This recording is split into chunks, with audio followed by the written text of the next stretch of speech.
Hello, good morning. आप सभी लोगों को मेरा नमस्कार। आपके अपने यूट्यूब चैनल लक्ष्य मैजिक मैथ पे आप सभी लोगों का मैं स्वागत करता हूं। हम आज पढ़ेंगे एज आयु के तीसरे भाग पर चल रहे हैं। जो बच्चे बिल्कुल नए हैं, जो डायरेक्ट तीसरे भाग देख रहे हैं, उनसे गुजारिश, उनसे रिक्वेस्ट है कि इसके पहले मैं 2 पार्ट एज पर हम इसके पहले 2 पार्ट हम बना चुके हैं, 2 वीडियो बन चुकी है। डिस्क्रिप्शन बॉक्स में उन 2 वीडियो का लिंक दिया गया, वहाँ पे जाकर पहले उन 2 वीडियो को देखें। फिर अगर तीसरे पार्ट पे आएंगे, तीसरे वीडियो पे आएंगे, तब उनको पूरा समझ में आएगा। ठीक है, चलिए हम आगे बढ़ते हैं। हम एज के तीसरे पार्ट पे चलते हैं, है ना। देखें,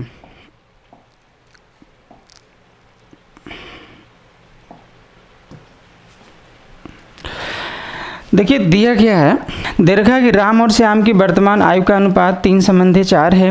उनकी आयु का गुणनफल 108 वर्ष है। तो कह रहा है श्याम की वर्तमान आयु क्या है। जैसा क्वेश्चन में बोल रहा है वैसा ही स्टार्ट करेंगे। वैसे हम स्टार्ट करेंगे, बिल्कुल ही आसान सवाल है। देखिए बोल रहा है आपको कि राम और श्याम की जो वर्तमान आयु का अनुपात इन्होंने दे रखा है कि 3:4 है। 3:4 है, ठीक है। जबकि उनकी उम्रों का गुणनफल दे रखा है कि 108 वर्ष है। जो गुणा उनकी उम्र का गुणा करने पर इन्होंने बोल रहा है कि गुणा करने पर कितना बोल रहा है, 108 वर्ष है। ध्यान दीजिए, तो हमने आपको बताया था कि जैसा यहाँ दिया उसी के करेस्पॉन्डिंग हम रेशियो को डायरेक्ट ले सकते हैं। यहाँ पर उम्र का गुणनफल दिया है, तो हम भी यहाँ पे उम्र का गुणनफल करेंगे। 3 और 4 का गुणा करने पर हमारे हिसाब से गुणा कितना आ रहा है, 12। ठीक है, हमारे हिसाब से गुणनफल 12 आ रहा है, सवाल के हिसाब से 108 वर्ष है। तो जब 12 अनुपात की वैल्यू 108 वर्ष होगा, तो आप बताइए 1 अनुपात की वैल्यू क्या होगी। हम 12 का डिवाइड करेंगे, 12 का डिवाइड करेंगे तो क्या आ जाएगा, 9 साल। अब जब 1 अनुपात की वैल्यू 9 साल है, तो बहुत सारे बच्चे यहीं पे गलती कर देते हैं कि डायरेक्ट 9 का यहाँ गुणा करेंगे, तो 9 गुणे 3 27 साल और 9 गुणे 4 36 साल। आप देख लीजिए ना, बहुत सारे बच्चे यहाँ गलती करेंगे। जब 1 अनुपात की वैल्यू 9 साल है, तो 3 की वैल्यू 9 3 27 बताते हैं, और 9 गुणे 4 क्या होगा, 36। आप बताइए अगर राम 27 साल का और श्याम 36 साल का है, तो इनका गुणा करेंगे तो कभी 108 वर्ष आएगा क्या, नहीं आएगा, क्योंकि आप यहाँ गलत कर चुके हैं। आपको इसका गुणा नहीं करना है यहाँ पे। ठीक है, तो इस बात को मैं हटाता हूँ।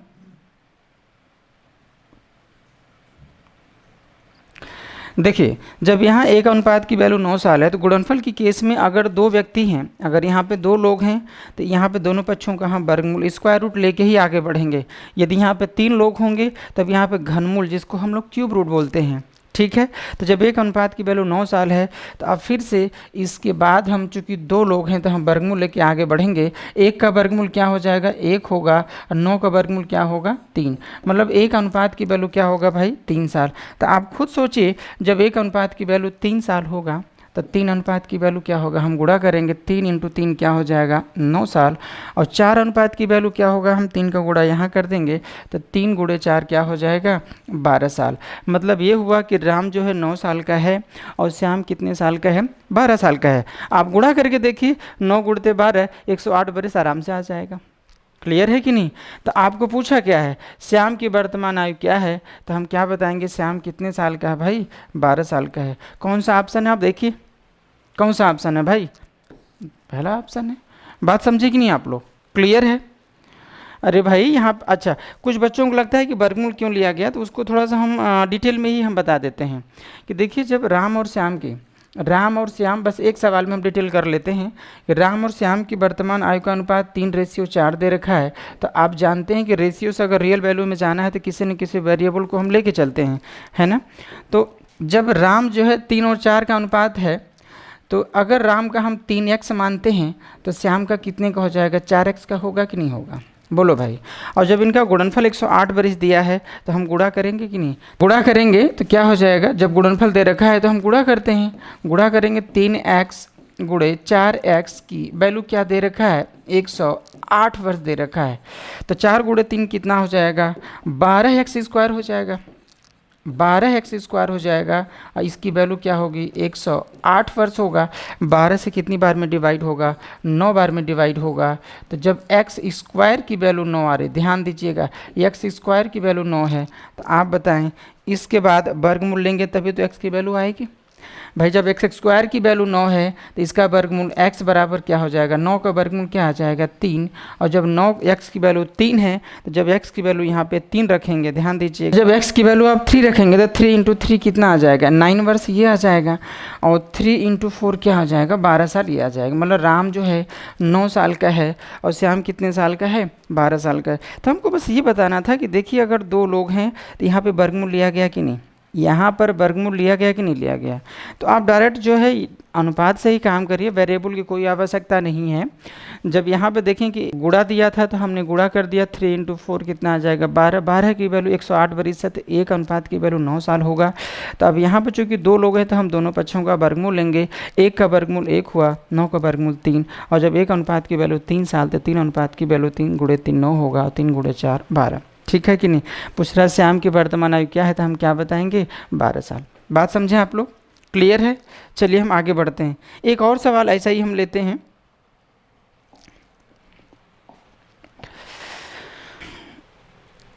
देखिए यहाँ पर कह रहा है कि दो व्यक्तियों की आय का अनुपात, ध्यान दीजिए, दो व्यक्तियों की आय का अनुपात 5:1 है। हमने माना कि एक व्यक्ति ए है और दूसरा बी है, इनके उम्र का अनुपात क्या दे रखा है 5:1 दे रखा है, 5 संबंधी 1 दे रखा है। ठीक है। और जबकि इनका उम्रों का जो गुणनफल है, गुणनफल इन्होंने दिया हुआ है कि 125 वर्ष है। ठीक है, ध्यान दीजिए भाई, जब यहाँ गुणा दे रखा है तो हम डायरेक्ट गुणा करेंगे। हमारे हिसाब से गुणा कितना आ रहा है 5 गुणते 1 कितना आ रहा है 5, और सवाल के हिसाब से कितना है 125 साल। तो जब 5 अनुपात की वैल्यू 125 साल होगा, ध्यान दीजिए, जब 5 अनुपात की वैल्यू 125 साल होगा तो एक अनुपात की वैल्यू क्या होगा, हम 5 से डिवाइड करेंगे। अब 5 से डिवाइड करेंगे तो कितना आएगा भाई, अरे बोलो कितना आएगा, 5 से डिवाइड करेंगे 25। ठीक है, लेकिन यहाँ नहीं, आप सतर्क रहेंगे कि अगर दो लोग हैं तो हम वर्गमूल लेके आगे बढ़ेंगे। तो जब एक अनुपात की वैल्यू, ध्यान दीजिए, जब एक अनुपात की वैल्यू 25 साल है तो वर्गमूल लेंगे तो एक का वर्गमूल 1 होता है, और 25 का स्क्वायर रूट या वर्गमूल कितना आ जाएगा 5। ठीक है, अब हम आगे बढ़ेंगे। जब एक अनुपात की वैल्यू 5 साल है तो 5 अनुपात की वैल्यू क्या होगा 5 गुणे 5 25 होगा, और एक अनुपात की वैल्यू क्या है 5 साल। तो आपसे पूछा क्या है, क्या पूछा है आपसे, कह रहा पहले व्यक्ति की वर्तमान आयु क्या है, तो पहले व्यक्ति की वर्तमान आयु क्या बताएंगे आप 25 साल। क्लियर है, दिखाई दिया आपको, अरे समझ में आया। तो कौन सा ऑप्शन है भाई, पहला ऑप्शन, पहले व्यक्ति की वर्तमान आयु क्या है 25 साल। क्लियर, आगे चलते हैं।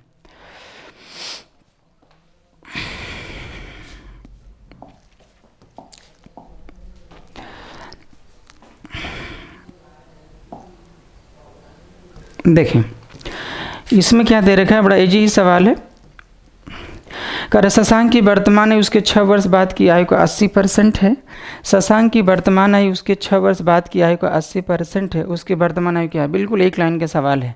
शशांक को ही यहाँ पे दिखा रहा है, शशांक को एक बार कह रहा है प्रेजेंट की बात कर रहा है, एक बार फ्यूचर की बात कर रहा है ना। यहाँ पे इन्होंने बोला है कि शशांक की वर्तमान है उसके 6 वर्ष बाद की आयु का 80% है। आप खुद बताइए 80% को 4/5 कहते हैं, 4/5 कहते हैं भाई। और जिसको नहीं समझ में आया वो क्या करेगा, 80% को 80/100 लिखेंगे भाई। 20 से कटेगा 20 चौके 80, अब 20 से कैंसिल करेंगे 5, 4/5 आया। इसका मतलब ये हुआ कि शशांक अगर प्रेजेंट 4/5 को हम 4 संबंधी 5 तो लिखते हैं भाई। इसका मतलब ये हुआ कि शशांक अगर प्रेजेंट में 4 अनुपात है तो 6 साल बाद कितने का हो जाएगा 5 अनुपात का। ठीक है कि नहीं भाई, ठीक है। 4/5 का मतलब 4 संबंधी 5, अगर प्रेजेंट में 4 है तो 6 साल बाद कितने अनुपात का हो जाएगा 5 अनुपात का। ठीक है, आप देखिए कि प्रेजेंट और फ्यूचर, यहाँ से यहाँ 6 साल का अंतर है ना भाई। अंतर कितने का है भाई, अंतर जो है आपको 6 साल दिया है, तो आपको हमने बताया है, आप जानते भी हैं कि जब यहाँ अंतर है तो तुरंत हम अंतर निकालेंगे। हमारे हिसाब से अंतर कितने का है, एक यूनिट की वैल्यू सवाल में कितना दे रखा है 6 साल। तो जब एक अनुपात की वैल्यू 6 साल होगा तो आप बताइए 4 अनुपात की वैल्यू क्या होगा, 6 गुणे 4 कितने का हो जाएगा 24 साल का हो जाएगा। तो आपसे यही पूछा है कि उसकी वर्तमान आयु क्या है, तो हम क्या बताएंगे भाई 24 साल बताएंगे। क्लियर है। ये अगर एक अनुपात की वैल्यू 6 है, अगर हम 5 अनुपात की वैल्यू निकाले होते तो 6 गुणे 5 30 आ जाता। तो ये जो है 6 साल बाद, 6 साल देखिए खुद ना, अगर प्रेजेंट में 24 साल है तो 6 साल बाद कितने का होगा 30 साल का होगा। क्लियर है। तो शशांक की वर्तमान आयु पूछा है तो आप क्या बताएंगे भाई 24 साल। आपका सेकंड ऑप्शन सही है। क्लियर है? आगे बढ़ें? अरे समझ में आया? बोले ना। ठीक है, चलिए बच्चों हम लोग अगले सवाल में चलते हैं। अगला जो क्वेश्चन है चौथा क्वेश्चन, चौथा देखिए कि राम की वर्तमान आयु उसके पुत्र की आयु से 3 गुनी है तथा उसके पिता की आयु का 2/5 है। इन सभी की औसत आयु 46 वर्ष से बोल रखा है। तो कह रहा राम के पुत्र और राम के पिता की आयु में कितने वर्ष का अंतर है। देखिए यहाँ पे एक औसत की बात आई है, ध्यान दीजिए, औसत की बात आई है। देखिए यहाँ पे हैं कितने, 3 लोग हैं। अच्छा, पहले तो एवरेज के बारे में हल्की सी बात हम बता दें। देखिए एवरेज का मतलब होता है, ध्यान दें, एवरेज का मतलब होता है कि इक्वल हो जाना, इक्वल डिस्ट्रीब्यूशन से मतलब होता है ना। एवरेज का मतलब होता है इक्वल डिस्ट्रीब्यूशन, है ना, मतलब बराबर बराबर हो जाना। एवरेज का मतलब होता है कि बराबर बराबर हो जाना, ठीक है। जैसे और चैप्टर आएगा एवरेज, तो उसके बारे में हम विस्तार से जानेंगे। पहले हम जो है जितने से काम चल जा रहा है वो हम बात कर रहे हैं। एवरेज का मतलब होता है इक्वल। जैसे अगर बोलता है कि 2 व्यक्ति हैं, अगर बोलता है कि इनका एवरेज 50 है, तो इसका मतलब ये हुआ कि एवरेज जो है इक्वल होता है। तो एवरेज जब 50 है तो इसका मतलब ये भी 50 का हुआ, ये भी 50 का हुआ, ठीक है। तो जब एवरेज 50 है 2 लोगों का, एक एवरेज का मतलब होता है बराबर बराबर, इसका मतलब ये भी 50 ये भी 50। तो आप बताइए टोटल कुल योग कितने का हुआ। भाई 50 को हम 2 जगह जोड़ेंगे 50-50 तो भी 100 होगा, चाहे हम 50 × 2 कहते हैं तो भी 100 आ जाएगा। बात समझ रहे हैं कि नहीं। यदि यहीं पर 3 लोग बोलता, ध्यान दीजिएगा, अगर बोलता है कि ABC 3 लोग हैं और आपसे कहता है कि इनका एवरेज 10 है, तो इसका मतलब एवरेज का मतलब होता है कि सबके सब बराबर हैं। तो जब एवरेज 10 है इसका मतलब ये भी 10 का हुआ, ये भी 10 का हुआ, ये भी 10 का हुआ, ठीक है कि नहीं। तो यहाँ पर अगर टोटल हम योग चाहते हैं कि टोटल योग क्या होगा, क्या करेंगे, 10 को हम 3 जगह जोड़ें, चाहे हम 10 × 3 कहते हैं, बात वही है कि नहीं, 30 आ जाएगा, ठीक है।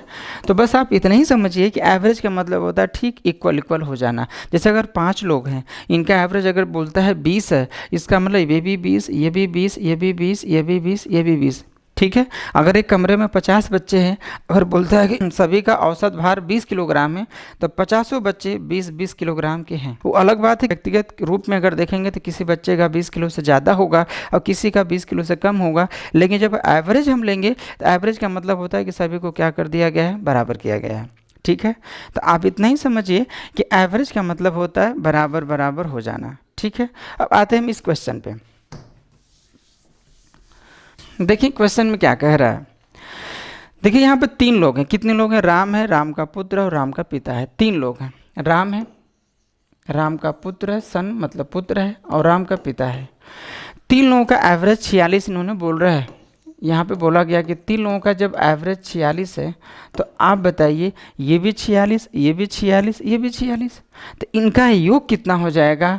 46 को हम 3 जगह जोड़े, चाहे 46 × हम 3 कर दें। बात समझ रहे हैं कि नहीं। अच्छा, अब आपको इन तीनों में हमको रिलेशन देखना है। अब देखिए यहाँ पे अनुपात, हमको रिलेशन देखना है कि क्या डाटा हम लें, भाई इनका अनुपात क्या है। बोला कि राम की वर्तमान आयु उसके पुत्र की आयु से 3 गुनी है। अगर यहाँ 1 लेंगे तो इसका 3 गुना 3 तो होगा, लेकिन आगे 2/5 आपको परेशान करेगा, 2/5 आपको भिन्न में ले जाएगा। तो भिन्न से बचने के लिए हमने शुरू में ही उसके पुत्र को हमने 2 मान लिया। आप कुछ भी माने, पुत्र को 5, 2, 1 कुछ भी मानेंगे, आंसर पे कोई फर्क नहीं पड़ेगा, बस कैलकुलेशन पे असर पड़ता है, ठीक है। तो हमने मान लिया कि पुत्र 2 का है, तो कह रहे राम की आयु उसके पुत्र की आयु के 3 गुनी है, तो 2 का 3 गुना कितने का हो जाएगा, ये 6 का हो जाएगा। बात समझ रहे हैं कि नहीं समझ रहे हैं। और कह रहा है तथा उसके पिता की, कह रहा राम के वर्तमान आयु उसके पुत्र की आयु के 3 गुनी है तथा उसके पिता की आयु का 2/5 है। मतलब राम अपने पिता का 2/5 है, समझिएगा, मतलब राम अपने पिता का 2/5 है। देख लीजिए राम जो है अपने फादर का कितना है, 2/5 है। तो राम को हम क्या ले चुके हैं, 6, तो 6 बराबर अगर लेते हैं फादर का 2/5, ध्यान दीजिएगा, तो 2 इसको कितनी बार में कैंसिल करेगा, 3 बार में, और 5 का यहाँ गुणा होगा तो फादर कितने का हो जाएगा, 15 का, सिंपल सी बात है ना। तो इसका मतलब उसका पिता कितने का है भाई, 15 का, ठीक है कि नहीं। या तो रेशियो के हिसाब से भी जा सकते थे कि राम है और राम का पिता है, कह रहा राम अपने पिता का 2/5 है। 2/5 का मतलब ये हुआ कि अगर पिता 5 का होगा तो 5 के सापेक्ष में राम कितने का हो जाएगा, 2 का। जबकि राम को हम कितना ले चुके हैं, 6। तो जब 2 का 3 गुना, ध्यान दीजिएगा, जब 2 का 3 गुना जो है 6 होता है तो 5 का भी 3 गुना कितने का हो जाएगा, 15 हो जाएगा कि नहीं हो जाएगा। देखिए वही 15, राम का पिता 15, देखिए वही आया है कि नहीं आया है। तो राम का पिता कितने को हो गया भाई, 15 का हो गया। अब देखें सारी चीज़ें आपके सामने हैं। अब यहाँ पे देखिए, यहाँ पे योग दे रखा है, योग दे रखा है तो हम तुरंत क्या करेंगे, योग निकालेंगे। तो हमारे हिसाब से योग कितना है, 15 तो 17 36, 23 अनुपात की वैल्यू क्या दे रखा है सवाल में, 46 × 3। ये तो 138 साल होता है लेकिन हम कट नहीं कर रहे हैं। तो जब 23 अनुपात की वैल्यू ये है तो 1 अनुपात की वैल्यू क्या होगा, हम 23 का भाग लगाएंगे। 23 दूना क्या आ जाएगा, 46, और 3 × 2 क्या हो जाएगा, 6 साल। तो जब 1 अनुपात की वैल्यू 6 है, अब जो पूछा हम वही निकालना चाह रहे हैं। तो राम के पुत्र और राम के पिता की आयु में कितना का अंतर है, राम के पुत्र और राम के पिता में कितने का अंतर है, कितने का अंतर है बताइए, कितने का अंतर है भाई, 13 अनुपात का अंतर है। और जब 1 अनुपात की वैल्यू 6 साल है, ध्यान दें, जब 1 अनुपात की वैल्यू 6 है तो 13 अनुपात की वैल्यू क्या हो जाएगा, 13 में हम गुणा कर देंगे 6 का, तो क्या आ जाएगा, 78 साल। तो राम के पुत्र और राम के पिता की आयु में कितने साल का अंतर है भाई, 78 साल का अंतर है। ऑप्शन नंबर 4 सही है।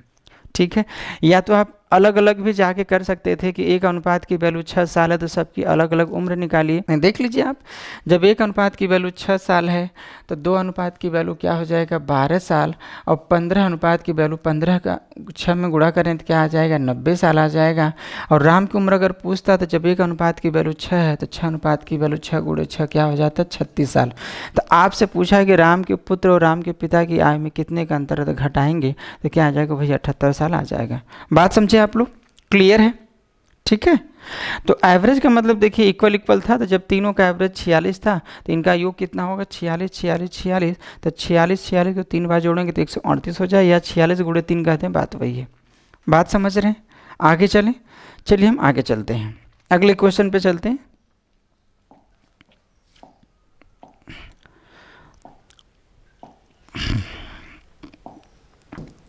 देखिए यहाँ पे क्या कह रहा है, करीब कह रहा है कि यदि सी की आयु ए बी और सी की औसत आयु की दोगुनी हो, कोई बात नहीं, ए की आयु ए बी सी की आयु से आधी है, यदि बी की आयु 5 साल है तो ए बी सी का औसत आयु क्या है। देखिए इसमें दिया क्या क्या है, यहाँ पे एक सी की बात कर रहा है, एक बार ए बी सी का ध्यान रहे, ये जो है एवरेज दिया हुआ, हम डायरेक्ट एवरेज ले लेते हैं, है ना। और एक कौन है भाई, ए है, ध्यान दीजिएगा, कह रहा है सी की आयु ए बी सी की औसत आयु की दोगुनी है, और फिर ए की आयु ए बी सी की औसत आयु की आधी है। तो आधी मतलब 1/2, और दोगुनी का मतलब क्या होगा, 2। ठीक है कि नहीं, तो हम आधी भी हो जाए और दोगुनी भी हो जाए तो इनका एलसीएम हम क्या लेते हैं भाई, ऐसा हम डाटा लें जिसका दोगुना भी संभव हो, आधा भी संभव है, तो कम से कम वो डाटा क्या होना चाहिए, 2। हमने मान लिया कि इनका एवरेज जो है 2, ध्यान दीजिएगा, हमने एवरेज माना हुआ है, हमने माना कि ए बी सी का एवरेज कितना है, 2। तो आप खुद समझिए कि अगर इनका एवरेज 2 है तो इसका मतलब ये भी 2, ये भी, एवरेज का मतलब अभी क्या बताया गया कि इक्वल इक्वल। तो जब तीन लोगों का एवरेज हमने 2 माना है तो 2 2 2, तो तीनों का योगफल कितने का हो जाएगा भाई, 6 होगा कि नहीं होगा बताइए। टोटल इन सब का योग कितने का आ रहा है, 6 का होगा। अरे बात समझ रहे हैं कि नहीं। अच्छा, बोला क्या है, यदि सी की आयु ए बी सी की औसत आयु की दुगनी है, अगर ये 2 है तो 2 का दुगना ये कितने का हो जाएगा, 4 का हो जाएगा। बात समझ रहे हैं कि नहीं। अच्छा, आगे क्या बोला है, यदि ए की आयु ए बी सी की औसत आयु की आधी है, ए की आयु ए बी सी की औसत का आधा, अगर औसत हमने 2 माना है तो इसका आधा कितने का हो जाएगा, 1 का हो जाएगा। क्लियर है कि नहीं। अच्छा, अब दे क्या रखा है, यदि b की आयु 5 साल है, यहाँ b की उम्र दे रखा है तो हम अनुपात के हिसाब से भी हम b की उम्र निकालेंगे। ठीक है, चलिए देखिए c का कितना दिखा रहा है, 4 दिखा रहा है, c का कितना दिखा रहा है, 4। अच्छा, a का कितना निकला है, 1, a का कितना निकला है, 1, और जबकि आप देख रहे हैं कि टोटल तीनों का है कितना, 6, तो 4 1 5 तो हो चुका है, जबकि टोटल 6 होना चाहिए, तो b का हमारे हिसाब से कितना आ रहा है, 1 आ रहा है। अरे b का कितना आया हमारे हिसाब से, 1, और सवाल के हिसाब से b को कितने साल के दिखाया है भाई, 5 साल के दिखा रहा है, b को कितने साल के दिखा रहा है, कह रहा बी की आयु क्या दिखा रहा है 5 साल। तो जब एक अनुपात की वैल्यू 5 साल होगा, तो जब एक अनुपात की वैल्यू 5 साल होगा तो दो अनुपात की वैल्यू क्या होगा 10 साल। तो आपसे यही पूछा है कि ए बी सी की औसत आयु क्या है, मैंने यह एवरेज ही लिया था, तो ए बी सी का औसत आयु आप क्या बता देंगे 10 साल। आपका पहला ऑप्शन सही है। यहाँ से आप सबकी उम्र निकाल सकते हैं। देखिए ना, जब एक अनुपात की वैल्यू 5 साल है तो 4 अनुपात की वैल्यू 5 गुणे 4 क्या हो जाएगा 20 साल, और एक अनुपात की वैल्यू 5 साल, हम सबकी एज निकाल सकते हैं। लेकिन यहाँ पूछा क्या था, ए बी सी की औसत आयु क्या है, तो जब एक अनुपात की वैल्यू 5 साल है तो दो अनुपात की वैल्यू क्या होगा 10 साल होगा। बात समझ रहे हैं कि नहीं, क्लियर है? चलिए हम आगे चलते हैं।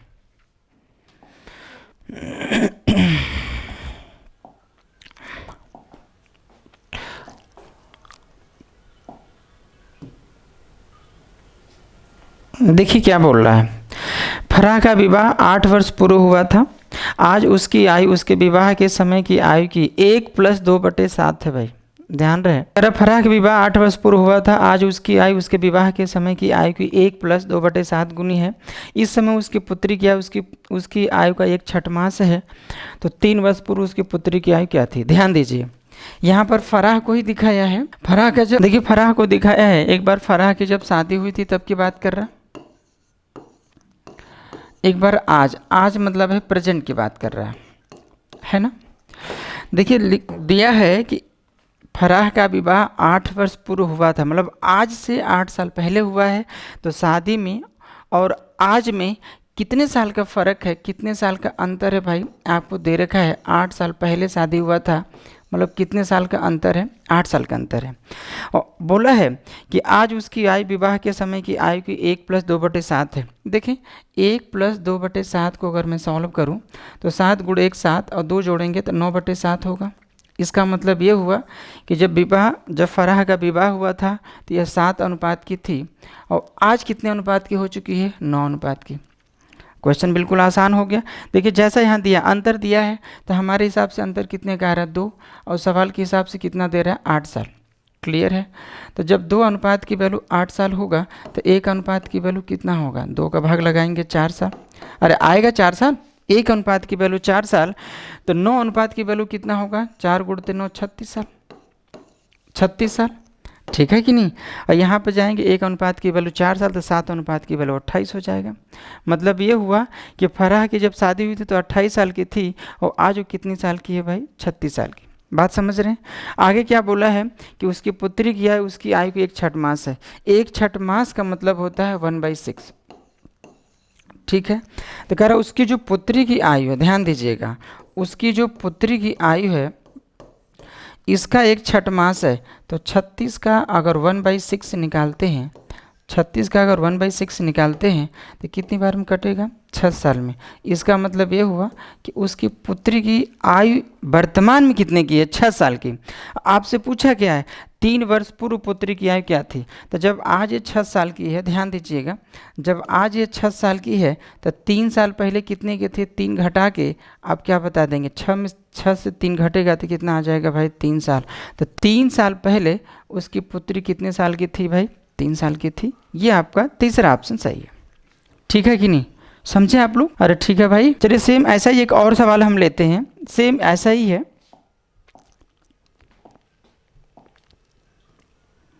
सातवां देखें, देखिए लिखा हुआ है कि कमला ने 9 वर्ष पहले शादी किया था, 9 वर्ष पहले विवाह किया था, आज उसकी आयु उस समय की आयु की 1 + 1/3 गुना है। अब उसकी पुत्री की आयु उसकी आयु का 1/6 है, तो 2 वर्ष पूर्व उसकी पुत्री की आयु क्या थी। देखें कमला का ही 2 बार का अनुपात, 2 मतलब विवाह के समय और आज प्रेजेंट की उम्र में अनुपात दे रखा है, जबकि 9 साल पहले शादी हुआ था। तो मतलब शादी और आज प्रेजेंट में अगर देखा जाए तो कितने साल का अंतर दे रखा है, 9 साल का अंतर दे रखा है।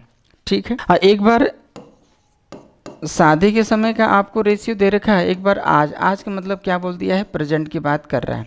ठीक है, और यहाँ पे बोला है कि आज उसकी आयु विवाह के समय की आयु की 1 + 1/3 है। 1 + 1/3 को अगर हम सॉल्व करते हैं तो 3 × 1 3 × 1 3 होगा, फिर 1 जोड़ेंगे तो 4/3 आएगा। भाई 3 1 जोड़ेंगे 4/3। इसका मतलब ये हुआ कि जब उसकी शादी हुई थी तो वो 3 अनुपात की थी, ठीक है। और 3 के सापेक्ष में आज कितनी की हो गई है, 4 की। अब तो क्वेश्चन बड़ा इजी हो गया, क्वेश्चन बिल्कुल इजी हो गया कि जब यहाँ अंतर दिया है तो हम भी अंतर निकालेंगे। हमारे हिसाब से अंतर कितना है, 1, और सवाल के हिसाब से 9 साल। तो जब 1 अनुपात की वैल्यू 9 साल है तो 4 अनुपात की वैल्यू कितनी हो जाएगा, 36 साल। मतलब ये हुआ कि कमला जो है आज कितने की है, 36 साल की। अब पूछा क्या है, उसके पुत्री की या उसकी आयु का 1/6 है। तो जो पुत्री है, जो पुत्री की उम्र है इसका 1/6, तो 36 का 1/6 अगर निकालते हैं तो कितने का आ जाएगा भाई, 6 साल का। इसका मतलब ये हुआ कि पुत्री आज कितने की है, 6 साल की है। बोले भाई पुत्री आज कितने की है, 6 साल की निकली। तो कह रहा है कि ये भी नहीं पूछा, पूछा कि 2 वर्ष पूर्व पुत्री की आयु क्या थी। तो जब आज पुत्री 6 साल की है तो 2 साल पहले अगर जाते हैं तो 2 घटा के आप क्या बताएंगे, 4 साल। तो 2 साल पहले पुत्री की आयु क्या थी भाई, 4 साल, है ना। तो इसका ऑप्शन तो मिल नहीं रहा, तो क्या बताएंगे हम, इनमें से कोई नहीं। बात समझे आप लोग, अरे क्लियर है, समझ में आया भाई। चलिए हम आगे चलते हैं। 7 क्वेश्चन तक तो हम लोग कर लिए हैं। देखें 8वें क्वेश्चन में देखिए क्या दे रखा है कि किसी पिता और उसके पुत्र की आयु का योग क्या बोल रहा है, 45 वर्ष है। 5 वर्ष पहले इनकी आयु का गुणनफल, अच्छा गुणनफल पिता की उस समय की आयु का 4 गुना था। तो पिता तथा पुत्र की आयु क्रमशः क्या है, ठीक है, ये दिया हुआ है। कह रहा है कि किसी पिता था उसके पुत्र की आयु का योग 45 साल है। ध्यान दीजिए क्या दे रखा है कि एक फादर है, एक पिता है, और उसके पुत्र की आयु का योग क्या दे रखा है, 45 वर्ष है। ध्यान दीजिएगा, ठीक है। अच्छा, आगे बोला कि 5 वर्ष पहले उनकी आयु का गुणनफल। अब यहाँ पे हम वेरिएबल के माध्यम से नहीं जाएंगे। बहुत सारे लोग या बच्चे लोग क्या करते हैं कि अगर ये x है तो इसको 45 माइनस x, ऐसा नहीं करना आपको, ऐसा आपको नहीं करना, ठीक है। आगे क्या दिया है कि 5 वर्ष पहले इनकी आयु का गुणनफल, 5 वर्ष पहले इनकी आयु का गुणनफल। तो हम 5 वर्ष पहले ही हम लिख रहे हैं कि 5 वर्ष पहले उनकी आयु का गुणनफल, मतलब 5 साल पहले फादर और सन का जो गुणनफल है। ध्यान दीजिएगा, ये 5 नहीं है, सन है। फादर और सन, पिता और पुत्र की आयु का गुणनफल उस समय 5 वर्ष पहले इनकी आयु का गुणनफल पिता की उस समय की आयु का 4 गुना था। उस समय पिता और पुत्र की आयु का गुणनफल पिता का कितना गुना था भाई, 4 गुना था। यही दिया हुआ है, और यही दिया है ना कि 5 वर्ष पहले उनकी आयु का गुणनफल, मतलब पिता और पुत्र का गुणनफल उस समय पिता का 4 गुना था। क्लियर है। देखिए कुछ कैंसिल हो रहा है कि नहीं, पिता से पिता कट जाएगा तो इसका मतलब सन कितने का था, 4 साल। लेकिन ये डाटा कब का है भाई, ये 5 साल पहले की बात है। ध्यान दीजिए, ये सब 5 साल पहले की बात है। तो जब 5 साल पहले पुत्र 4 साल का था, ध्यान दीजिए, जब 5 साल पहले अगर ये 4 साल का था तो आज पुत्र कितने का है बताइए ना, 9 का है कि नहीं। बोले भाई जब 5 साल पहले पुत्र 4 साल का था तो आज कितने का हुआ बताइए, 9 का हुआ। तो जब 45 में पुत्र 9 का है तो पिता कितने का हुआ भाई, 36 साल का हुआ। तो आपसे यही पूछा है कि पिता और पुत्र की वर्तमान आयु क्या है, तो क्या बताएंगे, 36 और 9 साल। क्लियर है, ठीक है भाई, आया समझ में भाई। हम आगे चलते इसी में एक ऐसा ही सवाल हम अगला क्वेश्चन भी लेते हैं।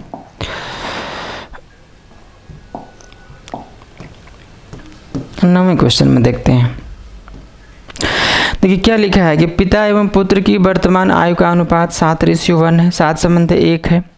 2 वर्ष पहले पिता एवं पुत्र की आयु का गुणनफल उस वर्ष पुत्र की आयु का 26 गुना था। ध्यान दीजिए क्या लिखा है, कह रहा है कि पिता और पुत्र की आयु का अनुपात क्या दे रखा है, 7:1 है, 7:1 है। क्लियर है, 7:1 है। आगे ये बोल रहे हैं कि 2 वर्ष पहले पिता एवं पुत्र की आयु का गुणनफल। हम 2 साल पहले की बात लिख रहे हैं कि 2 साल पहले पिता और पुत्र की आयु का जो गुणनफल है उस वर्ष पुत्र की आयु का 26 गुना था। उस समय पुत्र का मतलब सन का कई गुना था भाई, 26 गुना था। क्लियर है। कह रहा है भाई कि 2 साल पहले पिता एवं पुत्र की आयु का गुणनफल मैंने गुणा कर दिया। उस वर्ष पुत्र की आयु का 26 गुना था, मतलब उस वर्ष पुत्र जो है पुत्र का मतलब पुत्र का 26 गुना था। आप देख रहे हैं कुछ कैंसिल हो रहा है, पुत्र पुत्र से कट जाएगा, तो इसका मतलब फादर कितने का था, 26 साल का था। ये कब का है भाई, ये 2 साल पहले की बात है। तो जब 2 साल पहले अगर पिता 26 का था, तो आप बताइए पिता प्रेजेंट में कितने का हो गया, प्रेजेंट में 28 साल का हुआ। अरे भाई 2 साल पहले अगर 26 का था तो आज कितने का है, दो जोड़ के आप क्या बताते हैं, 28। पिता की वर्तमान आयु कितनी आ गई, 28। ठीक है, और हमारे हिसाब से अनुपात में देखें तो पिता कितने का है, 7 का। तो जब 7 अनुपात की वैल्यू 28 है, जब 7 अनुपात की वैल्यू देख लें 28 साल है ना, 7 अनुपात की वैल्यू 28 साल है, तो 1 अनुपात की वैल्यू कितना होगा, 4 साल। और पुत्र एक ही अनुपात है, एक अनुपात की वैल्यू 4 है, मतलब पुत्र कितने का है, 4 साल का है। ये तो प्रेजेंट की बात है, मतलब पुत्र प्रेजेंट में कितने का है, 4 साल का है। आपसे ये नहीं पूछा है, पूछा है कि 2 वर्ष पहले पुत्र की आयु क्या थी। तो जब पुत्र आज 4 का है तो 2 साल पहले की पूछ रहा था, 2 घटा के, तो 4 से 2 घटाते हैं भाई। अगर आज 4 साल का है तो 2 साल पहले 2 घटा के आप क्या बताएंगे, 2 साल का है। तो 2 साल पहले पुत्र की आयु क्या थी भाई, क्या बताएंगे आप, 2 साल। ऑप्शन कौन सा है, तीसरा, दूसरा ऑप्शन है। बात समझ रहे हैं, अरे क्लियर हुआ भाई। देखिए आपको दे रखा था कि पिता और पुत्र की आयु का अनुपात 7 संबंधी 1 है। फिर बोला कि 2 वर्ष पहले पिता और पुत्र की आयु का गुणनफल। तो 2 साल पहले हमने देखा कि पिता और पुत्र की आयु का गुणनफल उस वर्ष पुत्र का 26 गुना था, तो इसका हमने 26 गुना कर दिया। आपका पुत्र से पुत्र कट गया, तो पिता कितने का निकला, 26 का। 2 साल पहले 26 का था, तो आज पिता कितने का है, 28 का। जबकि अनुपात के हिसाब से कितना है, 7। तो जब 7 की वैल्यू 28 साल है तो 1 अनुपात की वैल्यू 4 साल, तो 1 अनुपात की वैल्यू 4 साल। पुत्र आज वर्तमान में कितने का है, 4 साल का है। तो 2 साल पहले कितने का था, 2 साल का। बात समझे आप लोग, क्लियर है। आगे चलते हैं, क्वेश्चन पे आते हैं। 9, अच्छा 9 हो चुका है, बिल्कुल हम अंतिम क्वेश्चन पे आते हैं भाई। देखिए अगले क्वेश्चन में हम आते हैं। कह रहा है कि अगले क्वेश्चन में क्या बोला है कि स्नेह की आयु अपने पिता की आयु का छठा भाग है। कोई बात नहीं, छठा भाग मतलब 1/6 है। 10 वर्ष बाद स्नेह के पिता की आयु विमल की आयु से दोगुनी होगी। यदि विमल का 8वां जन्मदिन 2 वर्ष पूर्व मनाया गया हो तो स्नेह की वर्तमान आयु क्या है। देखिए इस सवाल में कितने लोग, एक स्नेह है, ध्यान दीजिए, एक स्नेह है और स्नेह का पिता है और विमल, यही 3 लोग हैं। तो हमने तीनों को निकाला। एक स्नेह है, कौन कौन है भाई, स्नेह है, स्नेह का पिता मतलब फादर है, और एक विमल है। ठीक है, देखिए जहाँ से आप तो क्वेश्चन कहीं से स्टार्ट करेंगे, कैलकुलेशन पर डिपेंड करता है कि आंसर तो आएगा ही आएगा, लेकिन हम वहाँ से स्टार्ट करें जहाँ से कैलकुलेशन आसान हो। तो जिसके बारे में सही जानकारी दिया हम वहीं से स्टार्ट करेंगे। देखिए विमल के बारे में सही जानकारी दे रखा है कि यदि विमल का 8वां जन्मदिन 2 वर्ष पूर्व मनाया गया हो, तो आप बताइए अगर 2 साल पहले अगर ये 8वां जन्मदिन मनाया था, इसका मतलब ये हुआ कि 2 साल पहले वो 8 साल का था। क्यों, अगर आज हम 20वां बर्थडे मनाते हैं, 20वां जन्मदिन मनाते हैं, इसका मतलब आज हम 20 साल के हैं कि नहीं। तो जब 2 साल पहले अगर ये 8वां जन्मदिन मनाया है, इसका मतलब 2 साल पहले 8 साल का था। तो जब 2 साल पहले 8 साल का था, तो विमल आज कितने का है बताइए, कितने का है आज भाई, 10 का हुआ भाई। जब 2 साल पहले 8 साल का था, तो आज विमल कितने का है, 10 साल का। क्लियर है। अच्छा आगे क्या बोला है, 10 वर्ष बाद स्नेह के पिता की आयु विमल की दुगनी होगी।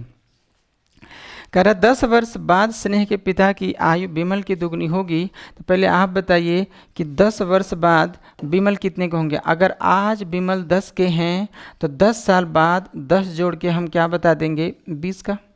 समझ रहे हैं कि नहीं भाई। 10 वर्ष बाद, ये 10 वर्ष बाद की बात है। 10 वर्ष बाद स्नेह का पिता विमल का दुगना होगा, तो विमल का दुगना 20 का दुगना कितने का हो जाएगा भाई, 40 का हो जाएगा। ठीक है, तो 20 साल नहीं, सॉरी, ये 10 साल बाद की बात है। जब 10 साल बाद अगर पिता 40 का होगा, तो आप बताइए 10 साल बाद अगर पिता 40 का होगा तो आज कितने का है बताइए ना भाई। अरे बोलिए ना, आज अगर 10 साल बाद अगर 40 का होगा तो आज कितने का है, 10 घटा के आप क्या बता देंगे, 30 साल। इसका मतलब स्नेह का पिता कितने का है, 30 साल का है, 30 साल का है। अच्छा आपसे पूछा क्या है, कह रहे स्नेह की आयु अपने पिता की आयु का छठा भाग है। स्नेह अपने पिता का छठा भाग है, तो 30 का अगर छठा भाग मतलब 1/6 अगर हम निकालते हैं तो 6 कितनी बार में काटेगा, 5 बार में, और 6 से 5 बार में कटेगा तो स्नेह की उम्र कितनी है भाई? 5 साल। आपसे यही पूछा है कि स्नेह की वर्तमान आयु क्या है, तो आप क्या बताएंगे? 5 साल। ठीक है, अरे क्लियर है, समझ में आई बात? ठीक है, चलिए थोड़ा 2 मिनट हम बात करते हैं आप लोगों से। यार ये चैनल आप ही लोगों का है, ठीक है, ये नहीं कि मेरा चैनल है, आप लोगों के सहयोग से ही हमने स्टार्ट किया है, ये सेटअप इतना बड़ा लगाया है यार। तो आप लोग सहयोग करें, ज़्यादा से ज़्यादा बच्चों को बताएं ताकि हमको मोटिवेशन मिले, हम और अच्छा कर पाएँ। तो थोड़ा चैप्टर आसानी चैप्टर हमने जानबूझ कर लिया था ताकि सभी बच्चों को समझ में आवे। इसके बाद बहुत ही बेहतरीन चैप्टर हम स्टार्ट करेंगे जो अट्रैक्टिव भी होगा, इंटरेस्टिंग भी होगा। ठीक है, तो आप आज इतना ही रहेगा, आप इतना ही पढ़ें। इसके बाद हम अगले वीडियो में बिल्कुल इसके बाद जो चौथा भाग होगा बिल्कुल अंतिम होगा, है ना, तो उसमें थोड़ा सा ज़्यादा क्वेश्चन होंगे, और जो भी एग्जाम में देखिए आए हुए सवाल वही क्वेश्चन हम उठाएं तो उसमें भी थोड़ा सा इससे अच्छे सवाल होंगे। ठीक है, आप घबराएं नहीं, आप बोर ना हो, बस एक पार्ट और लेके आएंगे। ठीक है, इसके बाद बिल्कुल अच्छा चैप्टर जो आपको मज़ा भी आएगा। ठीक है, तो आप कम से कम अपने चैनल को बढ़ाइए, सहयोग करें, आप ही का चैनल है। ठीक है, और देखिए अगर क्वेश्चन यार एक बार में नहीं समझ में आते हैं तो ये वीडियो है, वीडियो को आप बैक करके 2, 3, 4 बार आप देखें, ज़रूर समझ में आएगा। और जो भी ये तो तीसरा पार्ट था, तो आप बच्चों से यही रिक्वेस्ट है यार, थोड़ा सा ऑनलाइन में देखिए अगर सामने होते तो थोड़ा डांटा जाता है, प्रेशर बनाया जाता है कि नहीं भाई पढ़ो पढ़ो, तो आप लोग तो ऑफलाइन में कुछ दूसरी बात है, लेकिन ऑनलाइन में थोड़ा आप बात सुनेंगे तभी बातें हो पाएंगी यार, आगे बढ़ेंगी, है ना, तभी बातें आगे बढ़ेंगी। तो आप लोग खुद से यार कम से कम जो भी 3 भाग हमने बताया उसको कई बार देखिए, ज़रूर समझ में आएगा।